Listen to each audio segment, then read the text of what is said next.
한마디의 말 실수가 개인의 인생을 바꾸거나 더 나아가 한나라의 운명을 바꾸는 경우가 있습니다.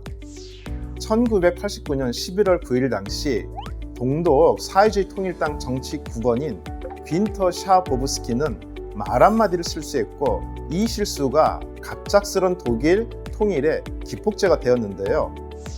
출국 비자가 누구에게나 발급될 것이라는 내각 결정을 발표하는 자리에서 언제부터인지 묻는 기자의 질문에 실수로 지금부터 라고 대답하게 됩니다. 이 대답을 오해한 기자들은 바로 베를린 장벽이 무너졌다는 긴급 뉴스를 내보내게 되는데요. 이 소식을 들은 수많은 동베를린 시민들은 서베를린으로 향하는 검문소로 몰려들게 됩니다. 동베를린 시민들이 검문소 개방을 요청하자 상부의 지시를 기다리며 당황한 동독 경비병들이 검문소 문을 열어주게 되면서 베를린 장벽이 무너지기 시작한 것이죠. 이뿐만이 아닙니다. 우리는 제2의 스티브 잡스에서 글로벌 사기꾼으로 전락한 엘리자베스 홈즈 사례를 참고할 필요가 있습니다.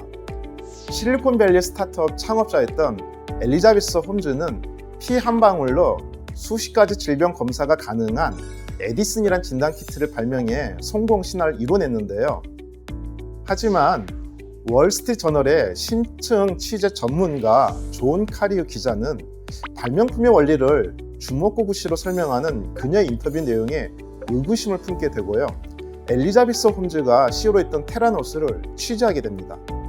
그 결과 만능 키트라 불리던 에디슨이 진단할 수 있는 질병 항목은 10개에 불과하며 실험 결과 역시 조작된 미검증 제품으로 판명나는데요.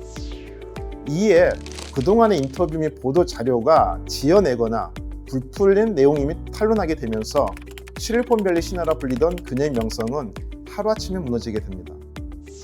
사례에서 보신 것처럼 인터뷰 시에는 말 한마디 한마디에 신중을 기하는 것이 무엇보다 중요합니다. 인터뷰 기본 자세가 진실을 고수하는 것인 만큼 과학기술인의 말 한마디에 따라 실제와 다른 결과가 초래할 수 있기 때문인데요.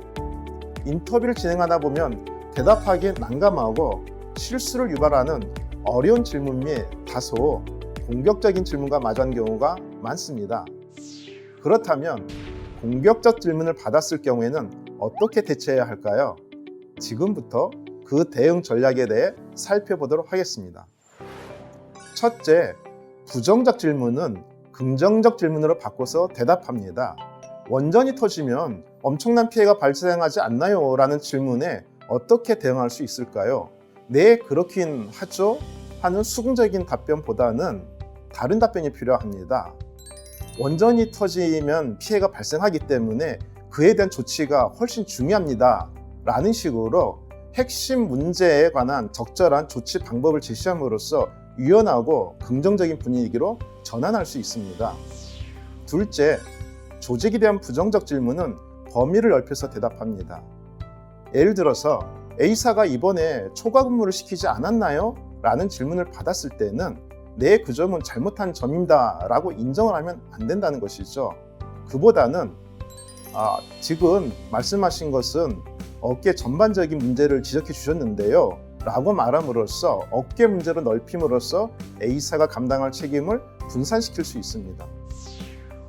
셋째, 부정적 성과에 대한 질문에는 긍정적인 성과도 포함시켜서 대답합니다.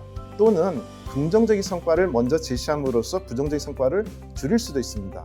예를 들어서요, A사의 로켓 발사 실패는 매우 실망스러운 결과가 아닌가요? 라는 질문을 받았을 때 죄송합니다, 실패해서라고 답변하기보다는 먼저 이 로켓 발사를 통해서 얻은 성과부터 말씀드리겠습니다 라고 말함으로써 긍정적인 성과를 먼저 이야기함으로써 자칫 전체 연구 실패로 왜곡될 수 있는 부분을 예방하도록 합니다. 마지막으로 부정적 관점은 새로운 관점으로 유도하는 것입니다. 로켓 발사 실패는 한국 과학기술의 실패가 아닌가요? 라는 질문을 받게 된다면 곤란할 수밖에 없겠죠. 이럴 때는 반박하고 싸우거나 인정하는 태도보다는 새로운 관점으로 유도함으로써 부정적 관점을 해소시킬 수 있어야 합니다. 인터뷰가 미디어에 정확하고 효과적으로 메시지를 제공하기 위해서는 미디어 트레이닝을 통한 인터뷰 요령을 익혀둘 필요가 있는데요. 미디어 트레이닝이란 미디어 이해, 미디어 응대 요령, 브리핑, 인터뷰 등에 필요한 전략적 연습을 말합니다. 미디어 트레이닝에서 중요한 것은 명료한 메시지 전달을 위한 사고 능력 향상과 핵심 메시지의 키포인트를 찾는 것인데요. 이러한 능력은 하루아침에 만들어지는 것이 아닌 만큼 실제 경험을 통해 미디어 트레이닝에 적용하며 반복 연습을 통해 실전 능력을 향상시켜 나가야 합니다. 이처럼 성공적인 인터뷰를 위해서는 위기관리 인터뷰에 대응하는 충분한 연습이 필요한데요. 배운 내용을 잘 참고하셔서 미디어 인터뷰에 대한 자신감을 얻으시기 바랍니다.